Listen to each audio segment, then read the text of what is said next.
The fact that life was given to us when no one even asked for it makes it more of a burden than a blessing, right?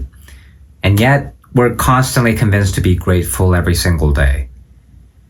And I know this sounds extremely nihilistic and sacrilegious, but don't get me wrong. I'm not saying that life should be miserable and we should point fingers at the sky just because it wasn't our choice to be born.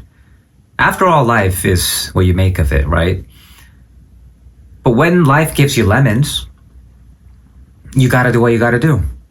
And for a lot of people, truth is a very hard pill to swallow. So instead of making lemonades, people decide to carry all those lemons. And a few lemons don't really slow you down at first. Just a little pressure, just a little weight, nothing too unbearable. But as time goes by, when you collect enough lemons, the burden starts weighing you down. And you keep adding more to that weight. You keep adding expectations, other people's opinions. You keep adding family pressure, societal conditions, standards, fear, regret, shame. And before long, you're carrying all this weight that you've added and you don't really know what to do with it anymore because now you are left with all this weight that you have accumulated over time. And this is what Friedrich Nietzsche talks about in his book, Thus Spoke Zarathustra. And he says the first stage of transformation is the camel. The camel is the weight-bearing spirit, and it doesn't really make its own calls in life because the camel's job is to carry heavy weight. So what it does is it kneels down and asks for more to carry. So it says yes to duty, yes to obedience, yes to expectation, yes to everything in life except for itself. And if we think about this, we all start here, right? When we are brought into society and when we go through education, we become the camel. But the problem is some people never leave this phase. So they let other things define them. For example, they let religion define them. They let family define them. They let trends define them. They let fear define them. And I know this, it's very familiar because I lived it. For years, I believe the best path for me was the one that was chosen by my parents and other adults in society. So all they say is get the right degree, follow the respected route, follow prestige, do what sounds and looks impressive. And like the camel, I accepted it and I carried it. Until one day, the weight became too heavy. And when it becomes too heavy, what can you do? You're hit with reality, right? So when you are faced with reality, one of two things happens. And some people cannot bear this own weight.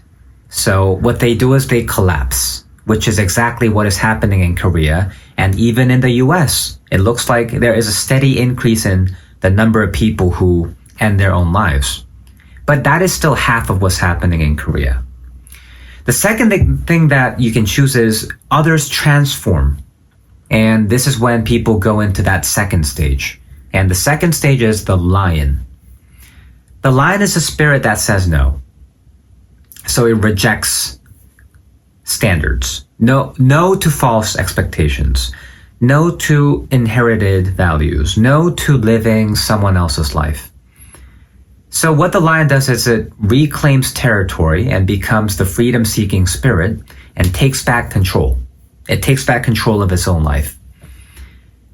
And if you ask me, it's much better than being the camel, right? Because it is rebelling against what it has previously been indoctrinated. So what the lion does is it learns to speak honestly. It breaks rules that was never even made sense in the first place. It becomes more authentic. But most people think that that is the final stage and they stop there. But Nietzsche warns us here because he says the lion is actually not the final transformation. You see, rebellion can only get too far. It cannot create any meaning by itself because destroying old chains is not the same thing as creating a new life. So the lion creates space for freedom. It cannot really create and play around it yet. And that is where the final form comes in, the child. The child is innocent. The child is present. The child plays. And the child does not live in resentment like the lion. It doesn't obsess over what should have been. It doesn't really need anyone's validation anymore. So the child goes back to saying a sacred yes to life. Not because life is easy or fair, but because creation becomes possible again for the child. So what the child does is it makes up new rules, new values. It builds, it explores, it wonders, it creates beautiful things without asking for other people's validation. So this is the ultimate liberation of the spirit. And maybe that's the tragedy of living life, you know. Some people remain camels. Some become lions and they stay fierce forever. But only a few become children again. So if life feels heavy, maybe it's not because we are weak. Maybe it's because we're just in the wrong phase. So the camel obeys, the lion rebels, but the child creates. And maybe your real life begins right there.